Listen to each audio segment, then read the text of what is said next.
Congratulations, you made it inside. You know, for a lot of people, that's the hardest thing to do of all. You've taken that first step. There's going to be a lot of information that I'm going to give you today.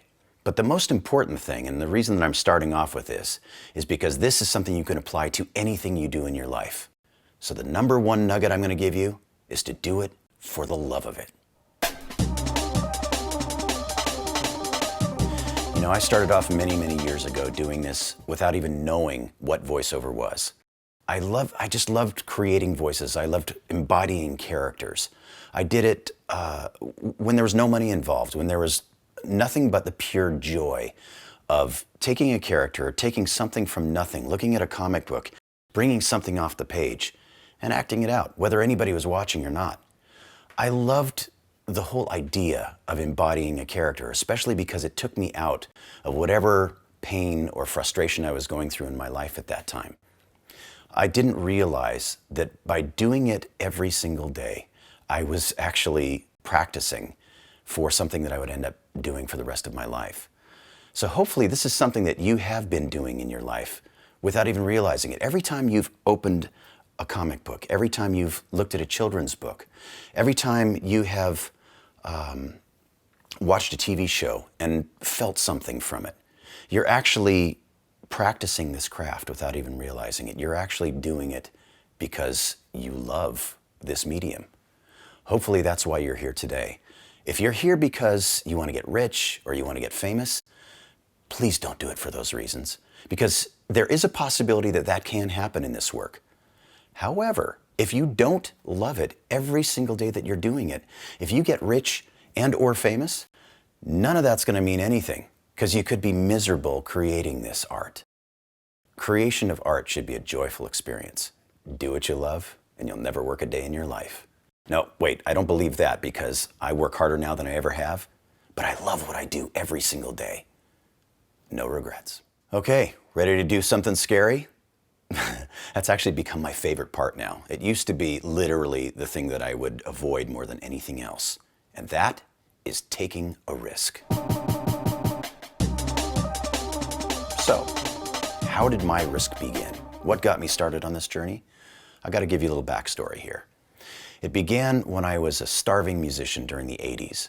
Literally a starving musician. I was playing for an R&B band opening for heavy metal acts, so you can imagine that wasn't going that well. But I thought that's what I really wanted to do, and I wanted to try something different and exciting, and to me that was both of those things.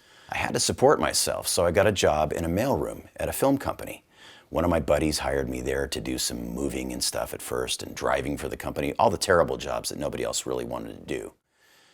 Fortunately, I had the deepest voice in the mailroom. And this same guy, his name is Victor Garcia, I'm going to tell you because he was really the guy that turned this around for me, offered me the possible role on a Japanimation project. And the way that would work is if I would come in on the weekend and I would audition for this thing. And if I got the job, I would immediately be hired and I would just work the whole day and they'd actually pay me a little bit for it. But what really got me was that he offered me free food. And being a starving musician, I couldn't turn that down. Free breakfast and free lunch to come in on a Saturday and hang out with my buddies? Yeah, I'm gonna do that. So what I didn't know was that they were gonna put me up to that microphone right away, and that I would have to lip sync to this image that was already done on screen from a Japanese animated project. And as I stepped up to the microphone, I realized that I was surrounded by some of the best actors in the city. And I had to follow them. I watched them work a little bit, and by the time I got up to the microphone, I was shaking so hard, I literally thought I was going to poop myself. The fear was so incredible. But I looked at the screen and they said, this is a creature who's going to rip the arm off of another creature and beat him with it. What would that sound like? And I went, oh, I can do that. I do that all the time. And so I just looked at the screen and went, and they said, all right, you're hired. And I went, what? And then the panic set in again, because I realized at some point I'm going to have to say words. It went a lot better than expected, but the fear was with me that whole time. I was taking a risk over and over and over that day. And on the other side of it, every single time I did that, I had the sensation that I'm actually accomplishing something. I'm walking through that fear and I'm creating something. And that was a new feeling for me. I was always playing it safe up until that point. So taking a risk was not only transformative that day. If I hadn't taken that risk that day, I could be doing something else for a living. None of this would have happened. I can't tell you how many times I've been in the studio working with new actors where that sense of fear starts to overwhelm them. And we all have it. It's part of the business. It's just part of the gig. The fear is going to come. The trick is to walk through it anyway. You feel it and you do it anyway.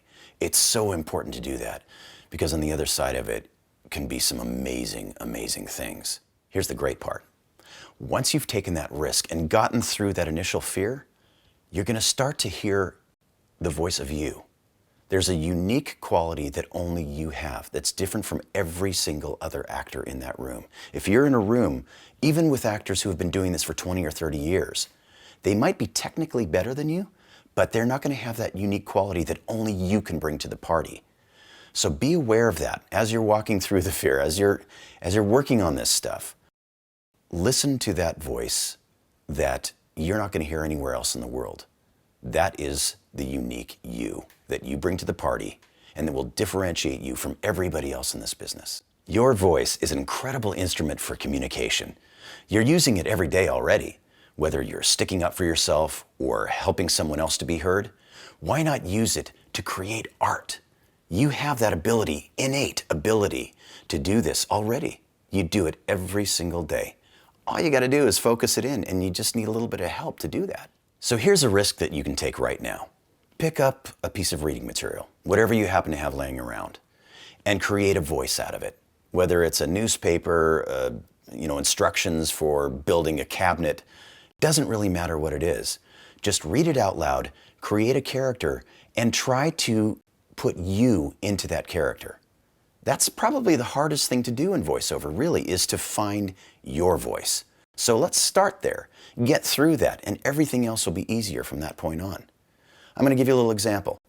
I have a box in front of me. It's a, what is this? It's a sprinkler timer. It just has some general directions on it and indications of what the thing does. I'm not going to tell you what brand it is. I'm not even going to show it to you because that would be inappropriate. But I'm just going to find the first thing I have on here and I'm going to see what happens. It's scary, right? I'm taking a risk. Here we go. Largest in class LCD and dial. Make it easy to program and monitor your system. Now you could apply that to some giant robot that's standing in front of you. You've actually discovered the key to turning on this robot. Yeah, it's a sprinkler system, but you see what's happened here? All of a sudden we have this character that can turn on some giant robot that can, launch a satellite into space. You can literally do that with anything. Try it. Just try it out today. If you have people around, even better, especially kids. Try it out in front of kids because they're going to tell you the truth. Kids are going to say, no, that didn't work for me. Try it again. So you try it again. Take another risk and see what happens on the other side of that. And all of a sudden, within the course of a few minutes, you might have a brand new character that has never been performed before. Amazing, right? Now, you got that character? Record it. Take out your phone or whatever recording device you might have. You might even have like an old cassette player. That's what I used to start with. But record it. See what it sounds like. A lot of people don't like the sound of their own voice. It's a tough thing to get past. But again, that's another risk. You've got to be willing to listen to your own voice so that you can change it up and do different things with it. And make friends with that too. You have to become comfortable with the sound of your own voice. But just let it loose. Don't put so much pressure on yourself for it to sound good or any particular way. Just do it like you would as you were a child, sitting in a sandbox and playing like you would have two action figures when you're a little kid and you have them talking to each other. Go there in your mind. Play like you were when you were a child, like nobody else was listening. And if they are listening, even better. Don't worry about it. Just have fun. That's what this is really all about. That's the essence of the best cartoons, the best entertainment you're going to find is when the actors are actually having fun doing it. And what have you got to lose, honestly? You've already taken the hardest risk of all. Okay, so you've taken that risk now. What's next? You ready to do something really scary? How about failure? I know you're saying, what? Well, here's the next section. Failure is success. No, really. If you ask any successful person, they will tell you that they have failed way more than they've succeeded. In fact, if you don't fail, how are you going to succeed? One cannot happen without the other. It's like the dark side and the light side. They have to go hand in hand. I failed probably 38 times in the course of recording this. I'm not comfortable in front of a camera. I'm a voiceover guy. And yes, I've failed many times to get to this point. I'm probably going to fail again many times before this is over. But the great thing is, with each failure, there is also a success. I get back up again. And on the other side of that, something better comes out of it. This, I promise you, is the best take that I've had in a whole day of shooting this stuff. When I was doing these inspirational speeches for Toonami, my favorite one is called Fall Down 7 Times, Get Up 8. It's about lots of failures and little successes after each one. Every time you do that, it's going to take that insecurity, that fear of the failure, and it's going to turn it into a little success. And then you fall down again and you get back up again and you have another little success. And think of it like building blocks. Those successes start building on each other until you have a piece of security that you didn't have before. You have that sense of confidence, that little orb of confidence that you didn't have before you took that risk. On the other side of failure is the possibility of creating a new character. There are a lot of actors that are called upon to do impressions, for example, of other actors' performances or of characters, established characters. Many times when I've gone into the studio, I'm not a very good impressionist, but I'll go in and I'll give it a shot. And usually what happens is my interpretation of that impression is the genesis of a new character. I don't do that impression very well. There are a million other guys who do that really, really well. But my attempt at that, even in the audition process, can be the genesis of creating a brand new character that's never heard before in the world. But I couldn't do that without being willing to fail. And that failure led to that success of that new character. You gotta be willing to do it. Fail magnificently, try something new. Don't be afraid of failure, embrace the failure. The other side of that is gonna be something magnificent, I promise you. So here's another thing about failure: judgment. Judgment can be a crippling thing if you're listening to it from everybody around you, or if you're listening to the judgment of someone that might have said something to you a long time ago, might have ingrained something into you where you feel like you're not good enough to do this, or you're not equipped to do this. Throw all that stuff away. Now is the time to take your power back. Now is just me and you.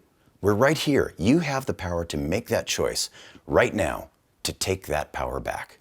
The only judgment that matters is what you think about yourself. We've already decided that you're willing to take that risk and fail and get back up again and to create that little bit of success. So that overrides any judgment that tells you you can't do this. You just proved that you can. Don't let the voices tell you what you can and can't do. Just do it. Okay, here's my favorite part. Looking stupid. Honestly, when you were a little kid and you went to play in a sandbox, did you care about how you looked? Did you care about getting dirty or about what other people thought of you when you were just playing and throwing stuff around and having toys talk to each other and hanging out with your buddies? No, you got as stupid as you possibly could. That was almost the goal. That's the goal here. Not necessarily when you're doing a commercial or something, where you really have to laser focus in, but in the beginning stages of this, to let go of all the nonsense that's going on in your brain that would stop you from having fun doing this work. You gotta go to the sandbox. Go back to that place in your childhood where you were completely uninhibited, where anything went. If you had a thought, you let that thought out. If your friend had a thought, you played with them. That's what voiceover is really about. It's about going back to that place where you are childlike, not necessarily childish. But if you go into the studio and you're worried about how you look, about, I'm going to dress a certain way, it's fine to dress up if you want to, if that's your thing. This is as dressed up as I ever get. I have holes in my jeans right now. You can't see that, but these are my work clothes. And during the summer, I'll even go in shorts. I don't care about what I look like because I'm not being judged on how I look, which is the way a lot of the entertainment industry functions. In voiceover, you're going to be judged on what you can do. And that's the best thing. Once you get past the fear of the judgment, you go in and you start creating from that childlike place in the sandbox. I want you to enjoy this process. In fact, to me, looking stupid is the most important part. It's integral in everything that I do. Make some faces, slobber all over yourself, contort your body. My dear friend D. Bradley Baker actually manipulates his sinuses to create characters. There's, for example, like a pig character he's doing. He'll actually put his fingers on his sinus cavities and he will manipulate his face, and believe me, it's not pretty when he does it. He even agrees with this. But say you're going,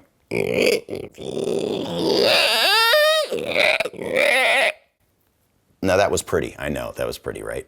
But if you want to change that up even more, try a different part in the face. Now that was not pretty. I'm sure that wasn't, I'm not even looking at the camera, but I know that that was not pretty. But you heard how the voice changed by doing that. By even crossing the eyes, it changes the inflection of the character. Don't worry about looking stupid. That's the greatest joy of voiceover, is that you don't have to worry about what you look like. There are people that are more used to being on camera, and they'll do their makeup and their hair before they come in the studio. And they're afraid to move around too much. They don't want to, get things messed up. You gotta let all that go when you go into a voice acting studio. Just let it go and be as stupid as you need to be to get that character out. It's critical to the creation of that character. Let me give you another example of looking stupid in the studio. Now, this one actually included smelling a little different too. When I went in to perform Wolverine for the first time after booking the gig, I walked in to do X-Men Legends. And I think with the very first swipe that I did, with the claws out, I had the claws gone. I didn't have the real claws like I do today, but imagining that I had the claws in my hand, and I went in front of the microphone. When I do that movement, I didn't realize that it actually creates the sensation that I need to fart. Yeah, we're going there. The reason that I'm telling you this is because the very first time I did it, I actually did fart. I did the, and on the other side of that was a, I didn't think that the microphone would pick it up, but it was the first time I was playing Wolverine, one of the most beloved characters of all time. And I didn't want to mess that up. And so I didn't admit that I had farted in the studio, but I just told the engineer, I think I heard some weird noise in the room. Can I do that again? And they let me do it again. And we got past that moment, and the fear passed that, this is going to happen every single time. It doesn't happen every time, but it does happen a lot, especially when I do Wolverine. For some reason, every time I do that swiping motion with Wolverine, it does create that sensation in my belly. Well, as I carried on in my career, I decided to use that to my advantage, because the best takes that I would get in my fight scenes was when that sensation would arise. I knew that I was going deep enough to create that sensation. I was feeling it in my whole body. That's something that you have to embrace also, and it's part of the looking stupid thing, because when I'm going there, I know that it's not a pretty look. I know that my body is flexing. I know that because after the fact, my whole body hurts as though I've been in that fight. There have been so many occasions where I've actually done the voice of Wolverine and done that swipe, and the fart stays in. I don't even let the engineer know about it. I don't ask for a retake. It's part of the fight scene. So I like to imagine that these superhero characters, even under the craziest superheroic conditions, might have a real body reaction, like a fart, like a belch, like a slobber, like a weird face. That becomes part of the character. So go for it. If you accidentally fart when you're doing a character, it's okay, dude. Unless it really smells bad, then just clear the room and apologize. Next, we're going to talk about listening. Now, when you walk into a recording studio, you might have a preconceived notion of what you're going to do. You might have read the script the night before. You might know a little something about the character. Don't hold on to that so that it's so precious you can't hear the direction that the other people in the room are going to give you. It's great to have all that information that sort of pops up for you. And being the organic actor that I am, I always have some sort of preconceived notion of what I'm going to do in a studio if I'm given that information in advance. But what's even more critical is when you walk into that room, sure, you take those ideas, but you've got to be able to listen to everyone else in the room, because these people have been living with this project much longer than you have. In many cases, they've been working on the project for 2 or 3 years. Even at the audition stage, if you have a little bit of direction on where that character is going to go, make sure that you even read it out loud, read the stage direction out loud, and listen to that information as it's coming in. If you don't listen to the other actors around you, or the director, or the information that's even in front of you on the page, you might miss a critical element of what that character is supposed to be in the grand vision of all these other people who've been working on it for so long. When you do get into the studio and you're working with other actors, listen to the other actors' performances. They might inform a completely different choice to take that character in a different direction. It might change everything, but make sure you're open to that, open to listening to what the director might be telling you with a little bit of a correction for the character. They might give you something as simple as make the character 20% happier. That might be tough to do if you're having a hard day, but you got to do it. Listen to the director and incorporate that into whatever you came into the room with. Listening is so important. Do not negate the power of that. And if the director does give you some input and you don't understand exactly what they're telling you, ask. They want you not only to do well, but they have this bigger vision of where this character is going to go in the story. Don't be afraid to ask. Listen to what other actors do. Watch movies, TV, in video games. Listen to what the characters are doing. Listen to the choices that they made in every scenario that they have to walk through. Listen to how other people speak when they're speaking normally on the street. They're not forcing anything, they're not acting. Listen to a normal conversation and how that sounds, how people interact with each other. What you really want to do more than anything else in voice acting is to be natural. You want to have a natural conversation as though, even if you're some crazy creature in some alternate universe, you want that creature to be performing as naturally as he possibly could, as he or she could, as though that were the norm. That is their norm. You have to become that norm. And the only way that you can do that is by listening to how other people do it before you. A lot of people start out in voiceover by doing impressions. Now, impressions are great, but there are a lot of other people out there already established in the industry who do that every single day and are really good at it, and you're going to be competing against them. There's nothing wrong, though. That said, there's nothing wrong with mimicking them, with mimicking your favorite actors, mimicking your favorite performances, incorporating that into your characters as a component of your character. Don't try to do it exactly. In fact, putting impressions on a demo reel is the worst thing that you can possibly do. They want to hear what you're bringing to the party. And listen to sounds that make you feel something, whether it's happy or sad, angry, frustrated. Sounds in nature, sounds of machinery. Sounds are all around you. You have that opportunity to practice this all day long in every single environment. The idea is you want to be able to create something that makes people feel. So listen to all of it and start incorporating that into what you do. So go ahead and mimic these things. I'm going to give you tools later on, which I kind of call an emotional toolbox, where you're going to be able to take all these little pieces that you've been practicing with so far, all these listening elements of, from nature and from other actors and from the people around you and the directors, and you're going to be using that as your little toolbox to create your own performances. That's going to require some training, but this is where you start. And listen to advice, even if you don't agree with it. Actually, especially if you don't agree with it. Because if you don't agree with the advice that somebody's giving you and you're still willing to take that in, it's going to give you a different perspective. Especially if you have to play a character that has morals that are opposite to your own. That's going to come up. So you might as well get used to it now. And listening to advice is something that's very difficult for a lot of people to do in the first place. This will help you in every area of your life. Next up, training. My training probably happened in the most unorthodox way.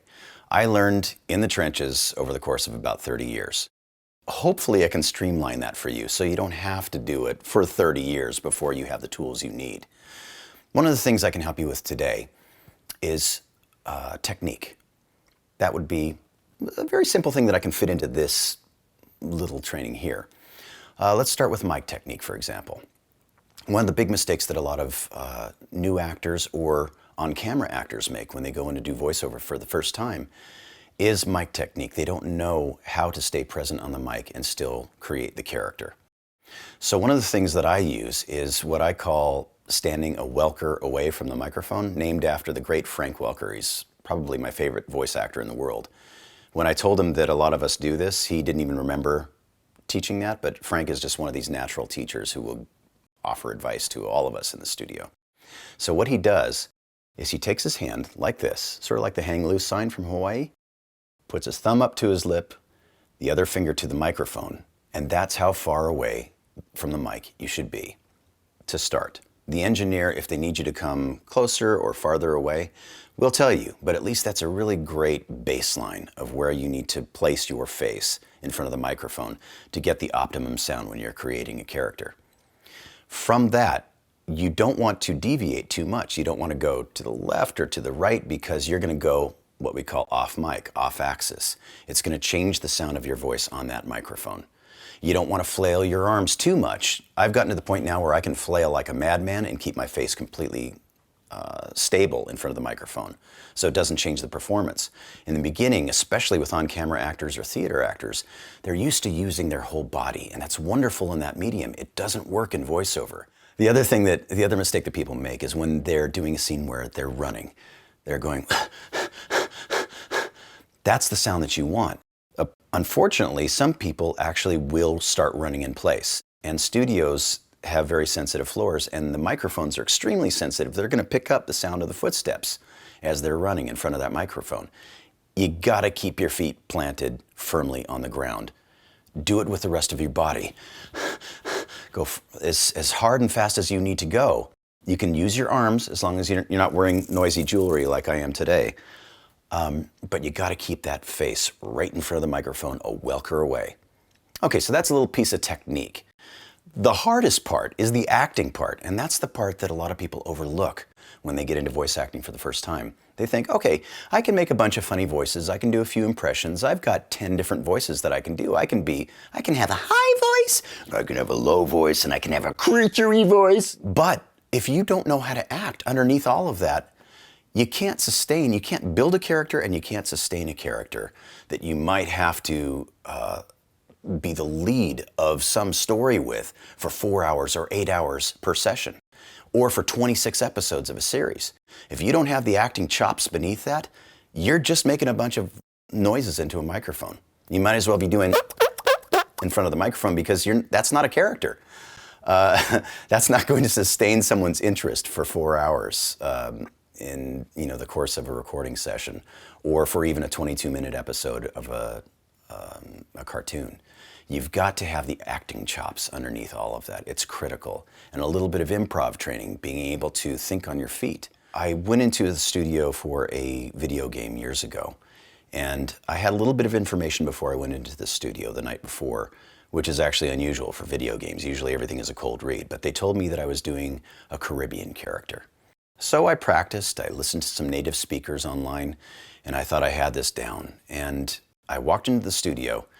They handed me the script, and most of the script I hadn't seen before. All I had were some samples at home to work with. They handed me this big script, and they said, oh, by the way, we're going to go Australian with the character. Go. And if I didn't have some acting training and some ability to think on my feet, I would have just had to walk out of the room and quit the job right there.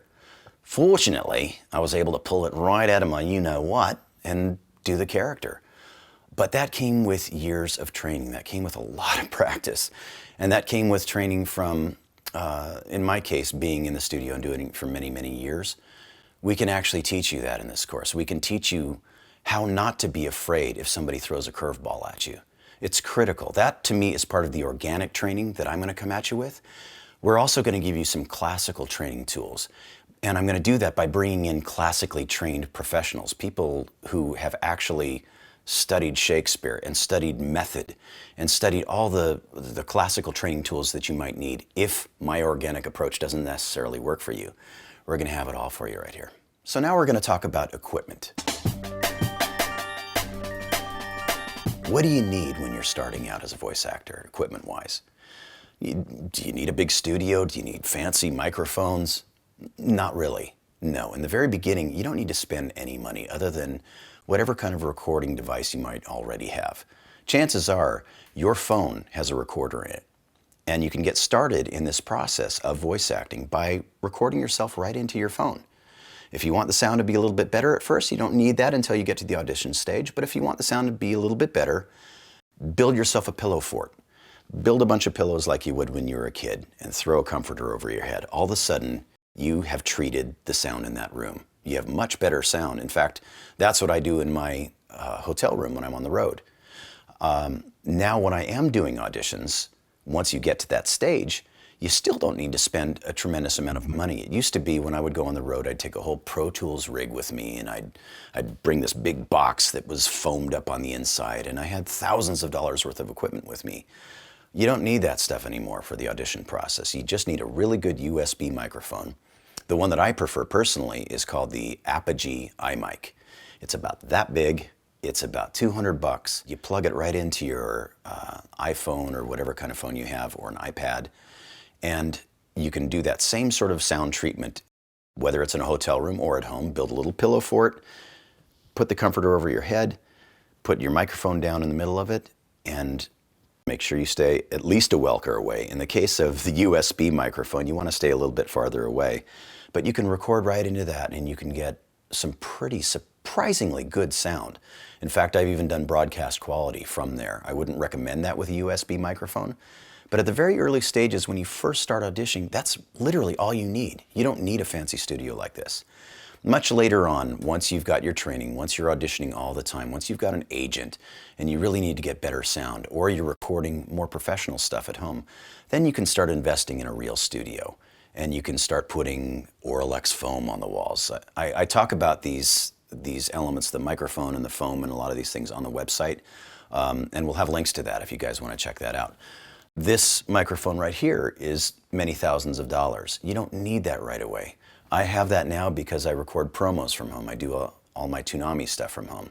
I have a couple different microphones that I prefer, and I will tell you guys about the different kinds of microphones for the different kinds of work you do. You might use a different kind of microphone for commercial work, for example.